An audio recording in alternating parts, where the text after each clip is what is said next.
As a suburban dad, the only thing I like drinking more than homebrew is a tiki cocktail. When I think about tiki drinks, I think about that perfect balance of sweet and sour, the tropical fruit juices, and then that strong hint of funk from the rum. A flavor profile that I think will perfectly match with kombucha. So today we're going to be making 6 of my very favorite tiki cocktails: the Daiquiri, the Mai Tai, the Scorpion, the Jungle Bird, the Hawaiian Sunset, and the infamous Zombie. And these aren't going to be kombuchas that taste similar to the drink. We're going to be making them a little bit boozy. And to make these, we're going to need quite a bit of ingredients. And so we're going to get started with our syrups. We're going to start with our simplest syrup, our grenadine. Instead of our traditional simple syrup, 1 part water to 1 part sugar, we're going to use pomegranate juice. And then I'll stir to dissolve. Next, we're going to make our cinnamon syrup. I'm going to bring a 1/4 cup of water to a boil along with a broken up cinnamon stick. Once that's going, I'm going to add a whole cup of sugar, whisk it until dissolved, and then I'm going to cover and let it steep overnight. Our last syrup is a little bit of work. This will be our orgeat.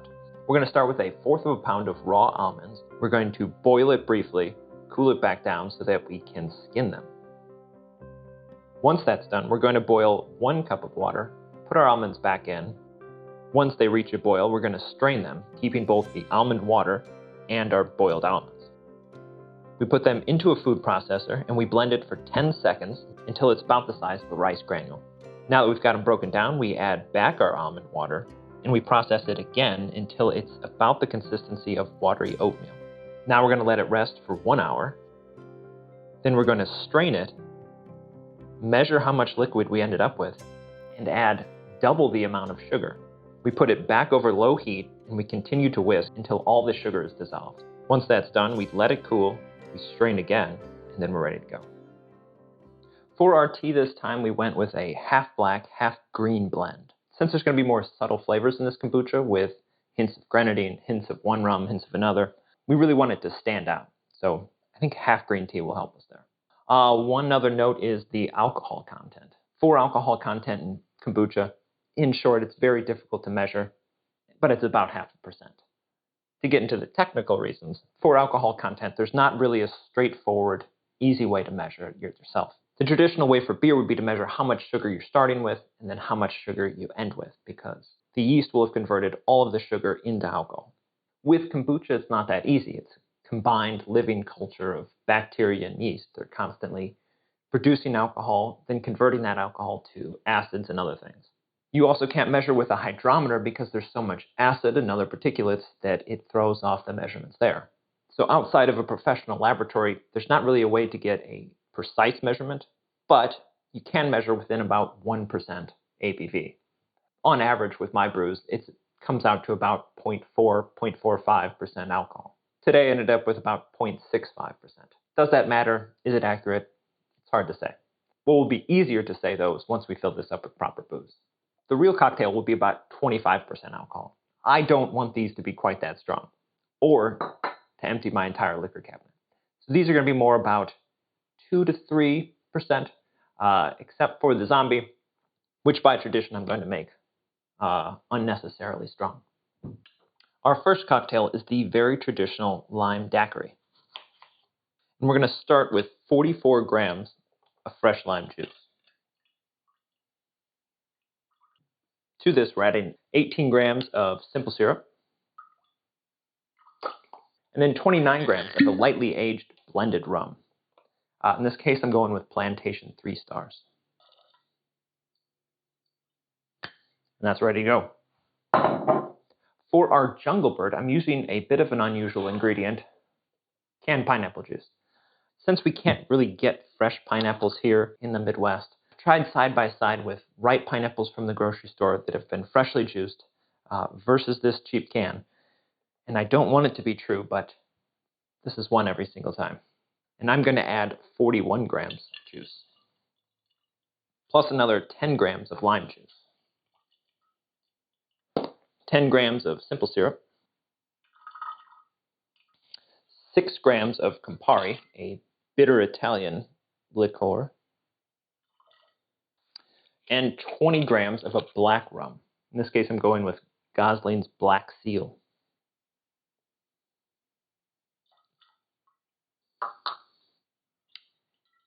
And now that's ready to go. Next up is our scorpion. I'm going to start with 13 grams more of lime juice, 26 grams of orange juice, 10 grams of simple syrup, and now 13 grams of our orgeat,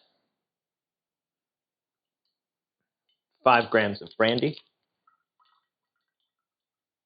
10 grams of gin, and then another 10 grams of our lightly aged blended rum. And that is our scorpion. For our Mai Tai, we are going to need more limes. We're starting with 35 grams of lime juice, plus another 27 grams of our orgeat, 5 grams of curacao, 11 grams of a pot-stilled rum, and then another 11 grams of my favorite rum, Plantation 5 Beer. And this is our Mai Tai. Next one's a bit of an odd choice, but it's one that everyone I know has enjoyed quite a lot. This is the Hawaiian Sunset. We're going to start with 11 grams of lime juice, another 11 grams of lemon juice, 21 grams of orgeat, which I keep thinking I'm done with and putting in the fridge, 2 grams of grenadine, and 24 grams of vodka. Not something I've thought would make for a flavorful drink, but I promise it pays off. Well, I don't know if I can promise that in a kombucha. And that's our Hawaiian Sunset.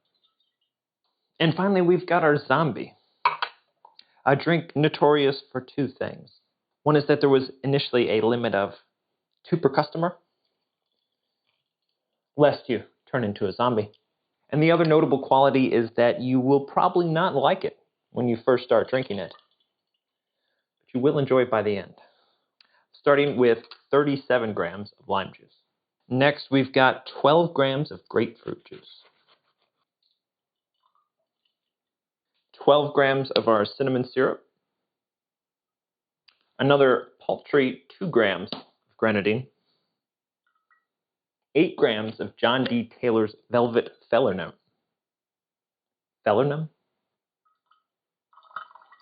24 grams of our lightly aged blended rum, 24 grams of our column stilled aged rum, 16 grams of our black blended overproof rum, in this case, Plantation OFTD, 2 grams of herb saint, and 2 grams of Angostura bitters. And that is our zombie, which does not leave very much room for kombucha. Now I'm just going to top each of these off with our kombucha.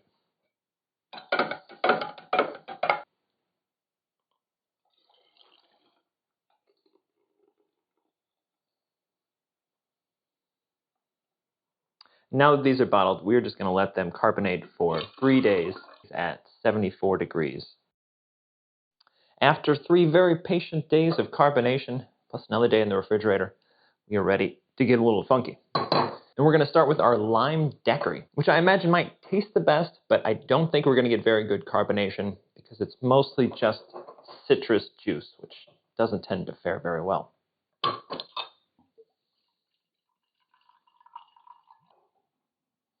And I would say the goal here is more accuracy to the cocktail as opposed to something I would want to drink every single day.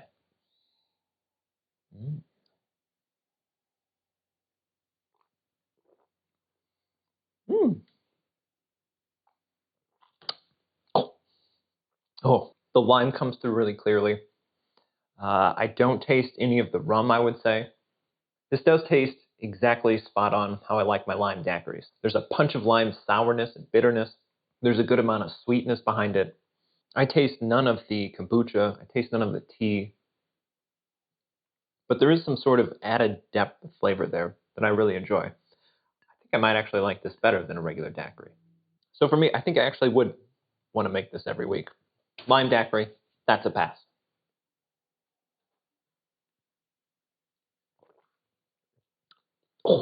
And I'll also add that this came out to 2.22% alcohol by volume. Is it enough to feel buzzed by the end of this? Time will tell. Next, we have our Jungle Bird. Ooh, a little more oomph on that one. If you'll recall, the difference here is that there is a little bit of pineapple juice. There's Campari. We definitely got a lot more carbonation there. Ooh. You definitely get a lot of the pineapple up front. In fact, that's basically all I smell. I see the little SCOBY floating around. I'm going to be wary of it.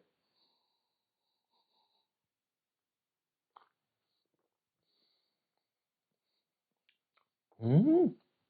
Mm. It's definitely very pineapple forward. You get some of the bitterness from the Campari. It's not as sweet as the daiquiri was. It's not as sour, but there is a lot of tropical fruit flavor there, and there's a lot of good carbonation.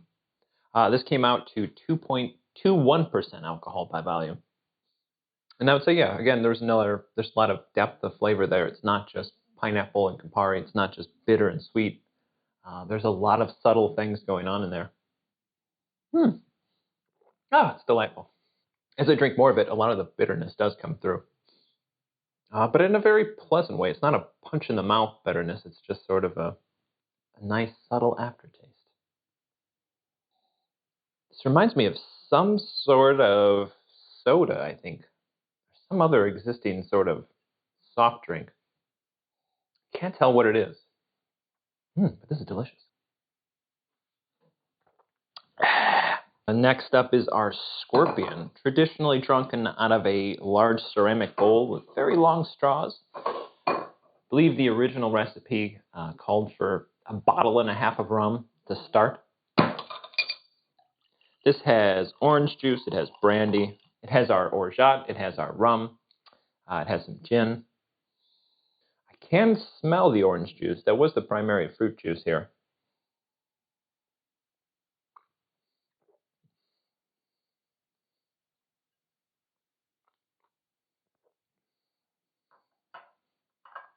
This one is, I would say, is a little lackluster. It tastes a little bit like orange. It mostly just smells like orange juice. And there is a good amount of sourness. There is good sweetness. It's just, for as many ingredients went in there, I'm not really picking them out. There's not subtle layers of flavor. It's just kind of mild orange juice smell. And then it admittedly a tasty kombucha underneath, but I think just compared to the ones we had before, it's not as interesting. It's not as much depth. It is slightly higher alcohol though. This is a 2.75%. I don't really taste the orgeat. I don't really taste the lime juice. I am drinking it pretty quickly though. Yeah, I would say it is a good drink. It just kind of reminds me of a almost creamsicle though, and I feel like that's holding me back some. So Scorpion, I would say I'm not that impressed. I don't think I would make that one again. But I will finish the bottle. Next up, we have our Mai Tai. Lime juice, orgeat, curacao, and a bit of rum.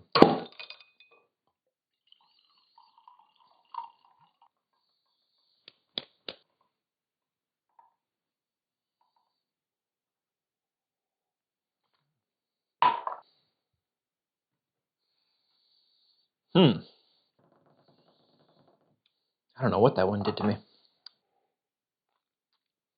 I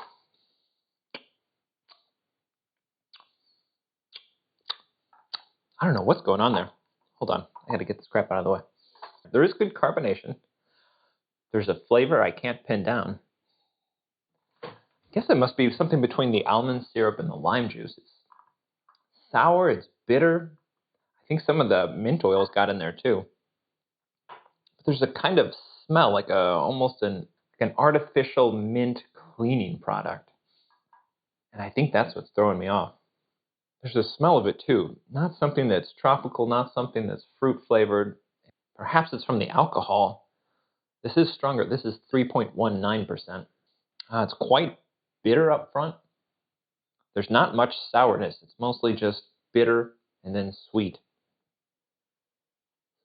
I don't know if I love this one. It's mostly just confusing, and that I just keep coming back to some sort of cleaning product or dental application. It's not. I don't love it. I don't love it. But will I finish it? Yes. Do I like it? No. I think this is my least favorite. Oof. Next up is our Hawaiian Sunset, which also has quite a bit of sediment here at the bottom.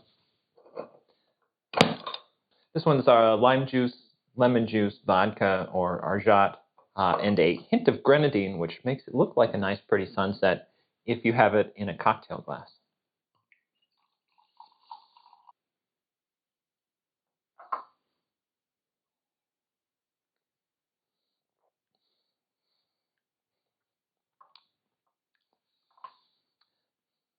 There's something I wasn't expecting in there. It smells like citrus oil, since I just threw a citrus peel inside. Perhaps I could have given it a whiff before, but it smells more like lemon rind and lemon oils, and it's okay. It's kind of it tastes a bit like a Sprite that has something weird and bitter also inside there. A Sprite plus something you don't want inside there, just subtly underneath. It would be better if I stripped out the orgeat and the vodka and just made like a lemon lime. And I don't know if the grenadine's doing anything at 2 grams. I think I just want a Sprite flavored kombucha. This is 2.55%. And I would say it's almost good. It's not the cocktail, though. The cocktail's pretty tasty. This I feel like is, again, just not bad, just not very remarkable. It's okay. I would definitely drink it. I'll finish it. I wouldn't make it again. And I don't think it's distinctly a tiki cocktail.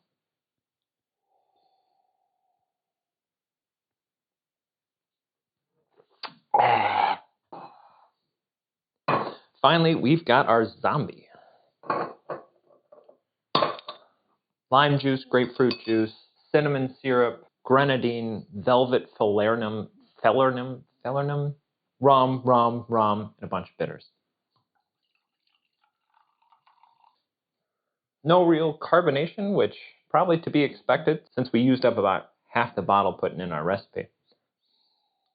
And the smell of the herbsane I feel like comes through most. It's almost a cinnamon anise sort of smell, almost like a dark cherry. I don't know what that's coming from. There's like 30 things inside this.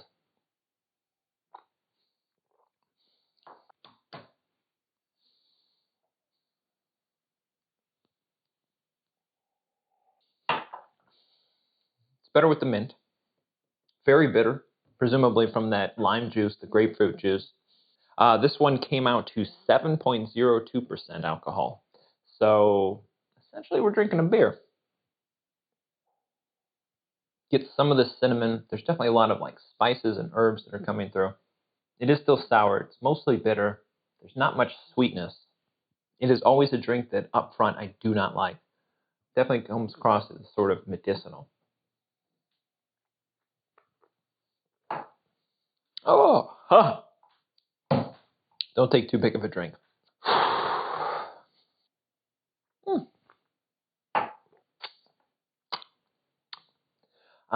Should you ever make this? Probably not. It was a lot of pouring. It's not particularly interesting. It's not better than the full cocktail. It's not better than most general kombuchas. I think you need that. Huh. I think you need that strong punch of alcohol to like properly appreciate the zombie. If you're just tasting the natural flavors of it, I think you're gonna be quite disappointed. So what did we learn here today, and what are we taking away? I think it is possible to make a lot of these popular cocktails inside of a kombucha. Perhaps not all of them. I think once you start to get into too many ingredients, too many subtle additions, I think they all get lost. I thought the ones that held up best had a pretty simple core flavoring, tropical fruit juice, a little bit of alcohol. I think it is nice to have something with 2-3% alcohol, it does make it a little fun. And it's nice to have some of these different flavors that you don't usually get in a kombucha. The daiquiri didn't taste like just a lime kombucha. The jungle bird didn't taste just like a pineapple and lime kombucha. There was more depth there. But once we started to get into the 6-7 ingredients, then I think some of that subtlety is lost, and it doesn't make up for how much pouring that has to go into it. It was interesting that the 7% alcohol had no carbonation at all, despite how much fruit juice was inside of it.